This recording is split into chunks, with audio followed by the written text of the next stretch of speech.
back to the Daily Grind. Thanks for checking out the channel. Make sure to hit subscribe if you're new and hit thumbs up if you're not a baby back pickle biting bitch boy, cause you know what time it is. It's full time. MMA. Justin the Highlight Gaethje is coming off the first loss in his professional career. He was 18-0 until he faced Eddie Alvarez, the former UFC lightweight champion at UFC 218, who was able to break Justin Gaethje down and hand him his first loss with the TKO victory in the third round. Now Justin Gaethje's coming out and saying for his next fight, he'd like to shut up the loudmouths like Dustin, Poirier, and Kevin Lee. And that's interesting. I know a lot of people are going to love that because, you know, there's a dynamic in MMA right now. The loudmouths versus like the old school respectful say about and don't sell a fight type of dudes, and really the entertainment side has been winning. The UFC is going more the entertainment route, it's been seeming. And with that being said, these guys like the Kevin Lees, the Dustin Poiriers, and just many fighters around the UFC are starting to try and up their trash talk game and open their mouths a little bit to try and sell their own fights, to try and get those huge pay-per-view paydays and become stars that the UFC's promote and push.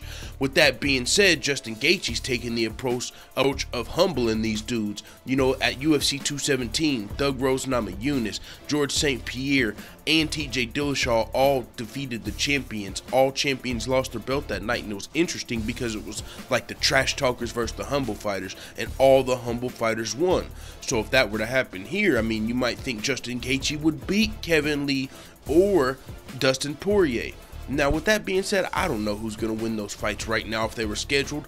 Justin Gaethje's a hell of a fighter, but with that being said, he's only had 2 fights in the UFC. His first fight was Fight of the Year contender with Michael Johnson. Both of them were knocked down back and forth. Justin Gaethje got the knockout victory. That's his fighting style. He said, either I'm getting knocked out or you're getting knocked out. And we saw that in his next fight versus Eddie Alvarez, where he was trying to break Eddie Alvarez down, put the pressure on Eddie Alvarez, the leg kicks and etc.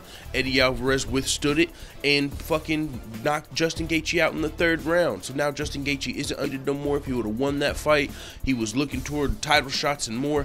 Now he's looking down. Now out of Kevin Gaethje and Dustin Poirier, out of Kevin Lee and Dustin Poirier, Kevin Lee is the fight that makes the most sense, I'll say, because Dustin Poirier is coming off of a win over Anthony Pettis, and he was wanting to fight the winner of Justin Gaethje versus Eddie Alvarez, not the loser. So I definitely don't see Dustin Poirier taking the fight with Justin Gaethje, who, when he feels like he should have got to fight Eddie again before Gaethje even fought Eddie. So Kevin Lee, though, is a guy who lost his last fight to Tony Ferguson, interim title fight. We saw how that fight went. Kevin Lee had like the staph infection at the beginning of the fight and shit like that. Tony Ferguson went on to submit Kevin Lee, and now Kevin Lee's been out for a while. I think he was taking a vacation, for 1, to heal up from the staph, for 2, because he was being very active, maybe to spend some of the fucking money he earned. I think he fought like maybe 4 times in 2016, something like that, who knows. But with that being said, the Motown Phenom has not been in action since losing that interim title fight to Tony Ferguson, and a fight that does make sense to me, Justin Gaethje versus Kevin Lee. I mean, it would make, for one, for very entertaining trash talk, you know, the back and forth, because Kevin Lee wanted to be on the Ultimate Fighter season 26 with Justin Gaethje, but Eddie Alvarez got the opportunity, and Kevin Lee was like, I don't know why they did that. I mean, that's not going to be entertaining or too appealing.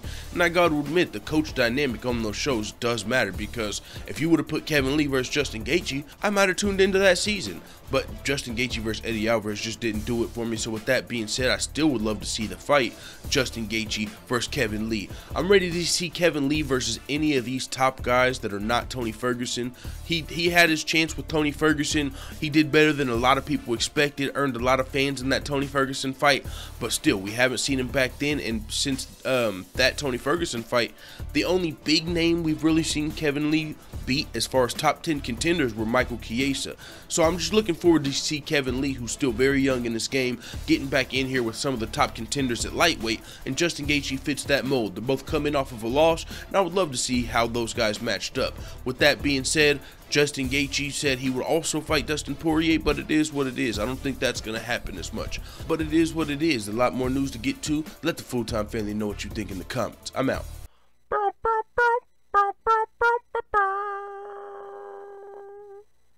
Da da da da da. It's the motherfucking DOWG.